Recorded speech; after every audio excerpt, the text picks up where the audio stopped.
Hello student, मैं विजेंद्र। आज हम नाइन्थ क्लास का अपना वेकेशन के बाद फर्स्ट लेक्चर रिकॉर्ड कर रहे हैं।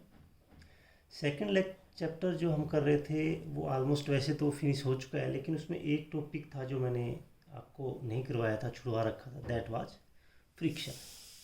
आज के लेक्चर में हम फ्रिक्शन के बारे में ही पढ़ेंगे। तो चलिए स्टार्ट करते हैं। सबसे पहले फ्रिक्शन की डेफिनेशन, फ्रिक्शन किसको कहते हैं? तो friction is A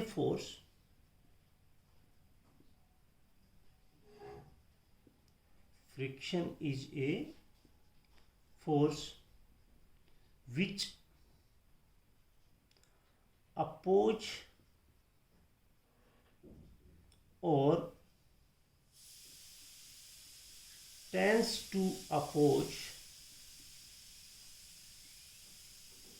the intention, इसको थोड़ा सा और इंटेंशन और आपको वर्ड थोड़ी ये मुश्किल लगेंगे, मैं थोड़ा इजी वर्ड में ही डाल देता हूँ।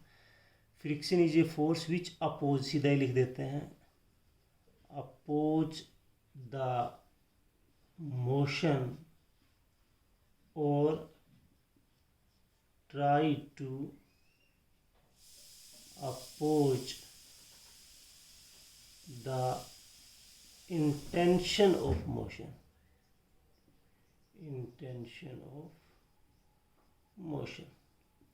मतलब समझिए, फ्रिक्शन एक ऐसा फोर्स है जो अपोज, विरोध करता है किसका? मोशन का, गति का। यानी कोई वस्तु, मान लीजिए ये एक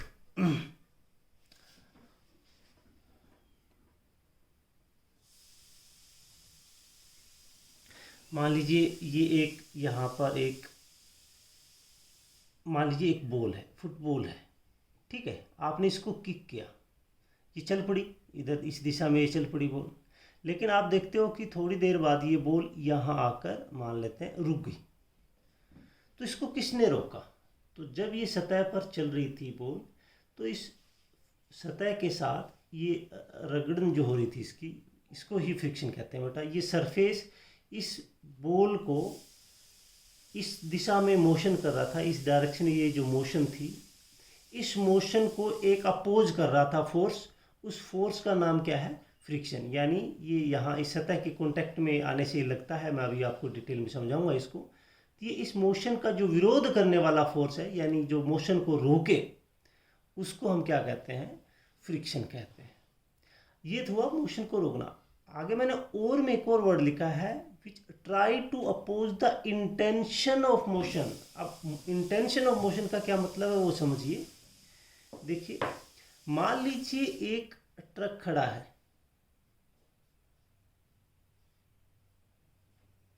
ठीक है, और आपने उसको धक्का लगाया, फोर्स लगाया, आपने धक्का लगाया, तो ट्रक आगे चलना चाहिए। फोर्स लगा तो न्यूटन का लॉ क्या कहता है? न्यूटन फर्स्ट लॉ, कि अगर किसी बॉडी पर एक्सटर्नल फोर्स लगेगा तो बॉडी अपना स्टेट ऑफ मोशन चेंज करेगी। तो अगर ये ट्रक खड़ा था, तो अगर इसने धक्का दिया तो ट्रक चलना चाहिए था। ट्रक चला नहीं। क्यों नहीं चला? तो आंसर है, ये ट्रक खड़ा है तो इस ट्रक पर एक फ्रिक्शन लग रहा है, जो जैसे ही ट्रक के ऊपर फोर्स लगा, फोर्स लगने की वजह से जैसे ही ट्रक ने चलने की इंटेंशन की, इंटेंशन यानी जैसे ही इसमें आगे चलने के लिए इंटेंशन का एक फोर्स पैदा हुआ, मतलब एक आगे चलने के लिए इसने कोशिश की, आप ये कह सकते हो। जैसे इस ट्रक ने आगे चलने की कोशिश की, उसको चलने से रोक दिया गया। किसके द्वारा? आंसर है, एक फोर्स लगा जो इसको आगे चलने की ये जो कोशिश कर रहा था, उसको रोकने के लिए एक फोर्स लगा उल्टी दिशा में। उस फ्रिक्शन का नाम, उस फोर्स का नाम फ्रिक्शन। ये है फ्रिक्शन। तो देखिए, ये ट्रक चला भी नहीं, फिर भी फ्रिक्शन लगा है। तो जरूरी नहीं है कि जब वस्तु चलेगी तभी फ्रिक्शन का फोर्स लगेगा। इसलिए हमने डेफिनेशन में दोनों चीज़ें लिखी है। हमने कहा है कि अगर कोई वस्तु चलेगी यानी मोशन में है, तो उसको रोकने के लिए, अपोज करने के लिए जो फोर्स लगता है, उसको क्या कहते हैं? फ्रिक्शन। या कोई वस्तु चलने की यानी इंटेंशन ऑफ मोशन यानी चलने की कोशिश भी करेगी, तो उस कोशिश को नाकाम करने के लिए यानी चलने से रोकने के लिए भी एक उल्टी दिशा में फोर्स लगता है। उस फोर्स का नाम है फ्रिक्शन। अब एक चीज़ यहाँ से अच्छी निकल के आती है, नोट हम करेंगे, नोट में डालेंगे कि फ्रिक्शन हमेशा मोशन का विरोध करता है, यानी मोशन जिस दिशा में होगी उसके उल्टी दिशा में लगेगा, यानी द डायरेक्शन ऑफ फ्रिक्शनल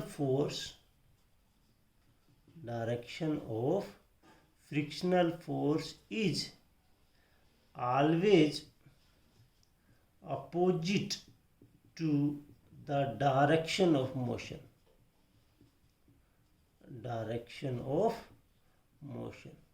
यानी जिस दिशा में वस्तु चल रही होगी उसकी उल्टी दिशा में ही हमेशा फ्रिक्शन लगेगा। एक चीज, फ्रिक्शन वो फोर्स है जो किसी भी वस्तु की गति का विरोध करता है या गति में आने का भी विरोध करता है। यानी जैसे ही कोई वस्तु चली या चलने की कोशिश की तो उस वस्तु को उस दिशा में चलने से रोकने का अपने आप एक फोर्स पैदा हो जाता है और वो फ्रिक्शन कहलाता है। अब ये फोर्स कहाँ पैदा हुआ, तो frictional force always act due to the surface in contact। क्यों लगा भैया, तो जो सरफेस आपस में कांटेक्ट में थी उसकी वजह से ये फ्रिक्शन लगा। जैसे कि हमारे केस में हम बात कर रहे थे कि मैंने कहा कि ये एक ट्रक है, ठीक है, मान लेते हैं ये एक ट्रक है भैया, ठीक है। अगर ये ट्रक आगे चलने की कोशिश कर रहा है तो यहाँ फ्रिक्शन कहाँ लग रहा है, तो ट्रक के टायर अर्थ के साथ कांटेक्ट कर रहे हैं ना, तो ये टायर और अर्थ की सरफेस के बीच में ये कांटेक्ट था, यहाँ इस कांटेक्ट पे ये फ्रिक्शन लगेगा। या फिर आप देखिए और साधारण बात करता हूँ, अगर हाथ की हथेलियों को ऐसे आप रगड़िए तो दोनों की सतह आपस में टकरा रही है, ये हथेली इधर जाना चाहती है, ये सरफेस और ये सरफेस आपस में कांटेक्ट में आई, इन दोनों के बीच में क्या लगा, एक फ्रिक्शन का फोर्स लगा। और उसी फ्रिक्शन की वजह से, घर्षण की वजह से, जिसको हिंदी में कहते हैं आपकी हथेलियाँ ऐसे रगड़ने पर गर्म हो जाएगी, तो वो गर्मी कहाँ से आई, तो वो फोर्स लगा और फोर्स की वजह से ये आपस में ऐसे रगड़ कर रही थी, तो उसकी वजह से एक एनर्जी डेवलप होती है। अगले चैप्टर में बताऊंगा कि फोर्स इनटू डिस्प्लेसमेंट एक वर्क हुआ और वो वर्क हीट में कन्वर्ट होकर आपकी हथेली को गर्म कर देता है। तो आपस में हम हथेली ऐसे रगड़ते हैं तो हथेली गर्म क्यों होती है, तो आंसर है इस फ्रिक्शन के फोर्स की वजह से ही होती है। और एग्जाम्पल हम लिख सकते हैं, आप एक आध मैं लिख देता हूँ एग्जाम्पल, ठीक है। A ball stop a moving ball stop after some time, it is due to friction। ये फ्रिक्शन की वजह से रुकती है। अब आप साइकिल चला रहे हैं, साइकिल की आप पैडलिंग बंद कर दीजिए, साइकिल को पैडल मारते रहेंगे, चलती रहेगी, आप पैडल मारना बंद कर देंगे तो आप क्या देखेंगे, थोड़ी देर बाद वो साइकिल, मान लीजिए ये साइकिल थी एक, ठीक है, कुछ भी था, ये ऐसे साइकिल चल रही थी, अब ये साइकिल आप पैडल लगाना बंद कर देंगे, थोड़ी देर बाद ये रुक जाएगी। किसने रोक दिया, किसने विरोध किया, क्योंकि कोई भी चीज़ अपने आप ना तो चलती है ना ही अपने आप रुकती है। न्यूटन फर्स्ट लॉ याद करो, फर्स्ट लॉ क्या कहता है कि कोई भी वस्तु अपने आप ना तो रुकती है ना चलती है। तो अगर एक चलती हुई वस्तु रुकी है तो रोका किसने, फोर्स ने, उस फोर्स का नाम क्या है, फ्रिक्शन, ठीक है। अब ये फ्रिक्शन फोर्स किस पे कितना लगता है, यानी फ्रिक्शन की वैल्यू कितनी होगी, कम होगा कि ज़्यादा होगा, इसको मापते कैसे हैं। तो इसको मापने से पहले मैं आपको एक चीज़ समझाना चाहता हूँ। आप याद कीजिए, अकॉर्डिंग टू न्यूटन, ये आप नोट करेंगे, मैंने एग्जाम्पल तक नोट करवाया था, अब ये जो लिख रहा हूँ वो भी आप नोट करेंगे। एक बार समझ लीजिए, फिर वीडियो को रोक के जो मैंने नोट लिखा है उसको आप कॉपी में नोट कर लेना, क्योंकि मैं इसका आपको कोई नोट्स नहीं भेज रहा हूँ, आपको वीडियो देख के नोट्स बनाने हैं। अकॉर्डिंग टू थर्ड लॉ, ठीक है, थर्ड लॉ क्या कहता है कि फॉर एवरी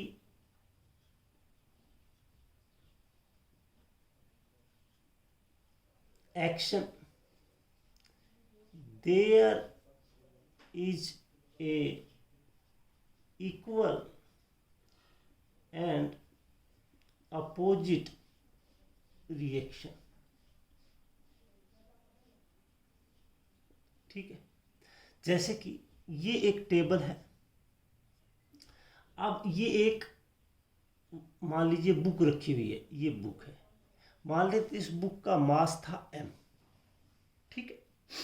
तो ये बुक नीचे की तरफ अट्रैक्ट हो रही थी, किसकी वजह से? ग्रेविटी के फोर्स की वजह से। तो ये आगे बताऊंगा, अगले चैप्टर में आएगा बेटा। तो ये बुक, ये मान लीजिए एक ये पेन है, मेरे हाथ पे पेन रखा हुआ है, तो इस पेन में कुछ भार होगा, वो भार मेरे हाथ को नीचे की तरफ दबा रहा होगा, यानी इस बुक का वेट क्या होगा बेटा?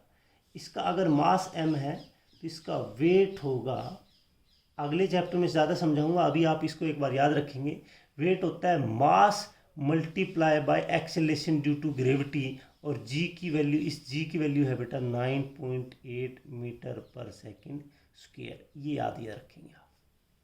ये क्या होता है अगले चैप्टर में समझाऊंगा, अभी आप एक बार, ये कोई g एक कांस्टेंट है, आप ये लगा लो, मास को इस g से मल्टीप्लाई कर देते हैं तो आपका वेट बन जाता है। मान लेते हैं कि एग्जाम्पल आपको अगर मैं कहूँ कि किसी बॉडी का मास है, मान लेते हैं 10 किलोग्राम, तो उसका वेट क्या होगा? तो आंसर है वेट होगा जी, वेट इक्वल टू मास 10, और इसको मल्टीप्लाई कर दो किससे?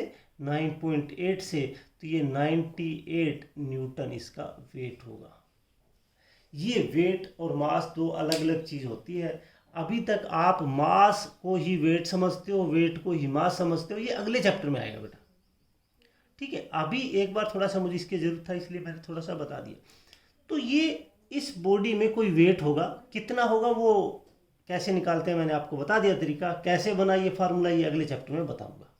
कि आपको अगर किसी वस्तु का मास दे दिया जाए तो आप 9.8 से मल्टीप्लाई कर दो बेटा, वो वेट लग जाएगा। यानी अपने वेट से ये बुक इस टेबल को नीचे की तरफ दबाएगी, ठीक है। जैसे मैंने कहा कि डस्टर मेरे हाथ पे रखा है, तो डस्ट का जो वेट है वो मेरे हाथ को नीचे की तरफ दबा रहा है। तो थर्ड लॉ क्या कहता है? अगर इस डस्टर ने आपके हाथ को नीचे की तरफ दबाया है तो आपका हाथ भी इस डस्टर को ऊपर की तरफ धकेलेगा। कितने जोर से, कितने फोर्स से? तो जितने इसने लगाया उतना ही ऊपर, यानी डाउनवर्ड इसने कितना लगाया बेटा? mg। तो ये ऊपर की तरफ वापिस एक फोर्स लगाएगा जिसको आप रिएक्शनल फोर्स कहते हैं, आर कहते हैं। आई बात समझ में? आर का मतलब, ठीक है। इसमें यहां पर लिख देता हूं, हियर एक्शन कितना हुआ, इस बॉडी ने कितना एक्शन किया, फोर्स लगाया, कितना लगाया? mg, ठीक है ना। तो बदले में बुक पर रिएक्शन कितनी लगी? रिएक्शन लगी आर। मान लेते रिएक्शन का पहला वर्ड आर है, इसलिए मैंने नाम रख दिया आर।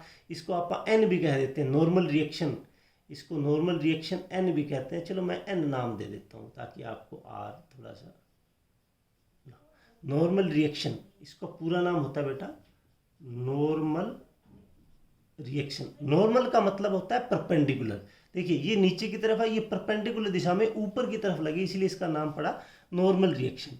अब यहां पर ये देखिए mg जो है वो n के बराबर होगी, जितना बुक टेबल को, देखिए एक्शन का मतलब है बुक ने टेबल को दबाया, कितने फोर्स से? अपने वेट के बराबर। वेट कितना होता है? mg होता है। m क्या है? मास है। तो मास मल्टीप्लाई बाय g, इस वेट से इस बुक ने टेबल को दबाया नीचे की ओर। तो टेबल ने इस बुक को ऊपर की तरफ कितने जोर से धकेला? तो हमने उसका नाम दिया कि नॉर्मल n से धकेला। तो n कितना हुआ? mg के बराबरी होगा। इक्वल और अपोजिट होगा तो ये लगा दो माइनस। तो mg की जो दिशा है उसके उल्टी दिशा में इस बुक पर नॉर्मल रिएक्शन लगा n। ठीक है, आई बात समझ में? मैं ये क्यों समझा रहा हूँ, क्योंकि फ्रिक्शन जो है बेटा वो इस n पर निर्भर करता है। फ्रिक्शन उतना ही ज़्यादा लगेगा जितना ज़्यादा ये n होगा, ये n उतना ही ज़्यादा होगा जितना ज़्यादा इसका वेट होगा। नॉर्मल रिएक्शन किसके बराबर है? वेट के बराबर। यानी कुल मिला के ये बात साबित होगी कि फ्रिक्शन किस पे निर्भर करता है? वेट ऑफ द बॉडी, जो कि अभी मैं लिखने वाला हूँ। पहले इसको आप एक बार कॉपी कर लीजिए, वीडियो को पॉज कीजिएगा और इसको एक बार कॉपी कर लीजिए मैंने क्या लिखा है ये। ठीक है, हमने ये प्रूव कर दिया कि नॉर्मल रिएक्शन किसके बराबर होता है? वेट के बराबर होता है। ठीक है, चलिए अब आगे मैं करवाता हूँ इसको। अब फ्रिक्शन पे दोबारा लौट के आते हैं। अब जो फ्रिक्शन है वो अब आगे लिखते हैं, friction is directly proportional to normal reaction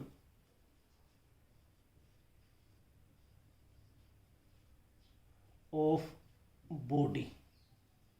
यानी मान लेते हैं कि ये एक सतह है, ठीक है, मान लेते हैं कि ये एक कार है भैया। ठीक है, अब कार का जो वेट होगा वो नीचे की तरफ लग रहा होगा, इस अर्थ पर कार का भार इस अर्थ पे फोर्स लगा रहा होगा। तो अर्थ इस कार पर न्यूटन थर्ड लॉ की वजह से ऊपर की तरफ क्या लगाएगी? Normal reaction. कार नीचे की तरफ वेट क्या लगाएगी? mg। ठीक है, इस कार का मास मान लेते हैं, let mass of car equal to m। तो वेट ऑफ कार क्या हो जाएगा जी? mg हो जाएगा। ठीक है, तो नॉर्मल रिएक्शन का हमने नाम दिया, मान लेते हैं n। तो हमें पता है n किसके बराबर होगा? mg के बराबर होगा मैग्नीट्यूड वाइज। ठीक है, डायरेक्शन इसकी उल्टी होगी लेकिन n किसके बराबर होगा? mg के बराबर होगा। तो यानी इसके हिसाब से फ्रिक्शन को मैं फोर्स को Fr लिख रहा हूँ बेटा, F फॉर फ्रिक्शन के फुट में r लिख दिया। यानी फ्रिक्शन है वो किसके प्रोपोर्शनल है? डायरेक्टली प्रोपोर्शनल है किसके? नॉर्मल रिएक्शन यानी n के। ठीक है ना, और n mg के बराबर होता है, वो आगे वैल्यू पुट कर देंगे। ठीक है, F प्रोपोर्शनल टू n। अब इसको इक्वल टू में कन्वर्ट करते हैं, तो कोई भी प्रोपोर्शनलिटी यानी फ्रिक्शन का फोर्स प्रोपोर्शनल को इक्वल में कन्वर्ट करते हैं बेटा, तो एक कांस्टेंट आ जाता है। उस कांस्टेंट का नाम मैंने मान लीजिए रखा u।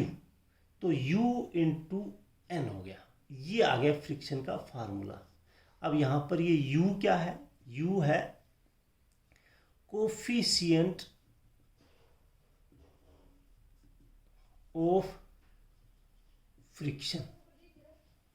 ठीक है, अब यहाँ पर मैं नोट भी डाल देता हूँ, number 1, coefficient of friction always depend upon the surface in contact। इसका मतलब हर एक सतह, मान लीजिए जैसे कि इसमें क्या है? टायर है, और टायर किसके साथ कांटेक्ट में है बेटा? रोड के साथ कांटेक्ट में है। तो इस रोड का एक क्या होगा? कांस्टेंट होगा, कोफिशिएंट ऑफ फ्रिक्शन होगा। अगर वो हमें पता हो और इस कार का वेट हमें पता हो, तो हमें ये पता चल जाएगा कि इस कार पे फ्रिक्शन कितना लगेगा। That is mu into N. इसको यू बोल रहा हूँ वैसे तो, लेकिन +2 में हम इसको म्यू बोलते हैं बेटा, MEUN, इस तरह इसको प्रोनाउंस करते हैं, म्यू। ठीक है, लेकिन अभी आप इसको यू ही बोलिए, +1 में जाएंगे तब इसको हम ज़्यादा डिटेल में करेंगे। अभी एक बार छोड़िए, आप यू बोल दीजिए इसको एक बार। ठीक है, तो u इंटू एन हो गया। तो ये फार्मूला है, इसको नोट कर लीजिए। फ्रिक्शन का फार्मूला कहाँ से बना? फ्रिक्शन निर्भर करता है यानी डायरेक्टली प्रोपोर्शनल है n क्या है? Normal reaction. अब आप कहोगे सर ये n mg के बराबर है, तो आप सीधा सीधा ये क्यों नहीं कह देते कि फ्रिक्शन डिपेंड करता है mg पर? n पर क्यों लिख रहे हो? क्योंकि मैं एक जगह कह रहा हूँ कि mg n के बराबर है। ये +1 में जब हम जाएंगे बेटा, तो ये mg और n हमेशा बराबर हो ऐसा जरूरी नहीं होता। तो ये उस दिन के लिए मैंने अभी से ही बचा के रखा है। ये n पे ही निर्भर करता है अभी 9th क्लास में NmG के बराबर वाले ही सवाल आएंगे, क्वेश्चन आएंगे, इसलिए अभी के लिए मैंने कहा है कि इस केस में NmG के बराबर है, लेकिन हमेशा ये बराबर होगा ऐसा जरूरी नहीं है। तो एक बार ये फार्मूला बना लेते हैं, +1 में इसको थोड़ा सा बदलेंगे, तब तक ये फार्मूला काम करेगा। ठीक है, तो कल मैं इस पे बेस्ड आज के लिए इतना ही करवाऊंगा। ये फार्मूला नोट कर लीजिए। कल हम इस पे क्वेश्चन करेंगे और मैं आपको कुछ डाउट दूंगा, और परसों फिर मैं आपकी डाउट क्लास लूँगा।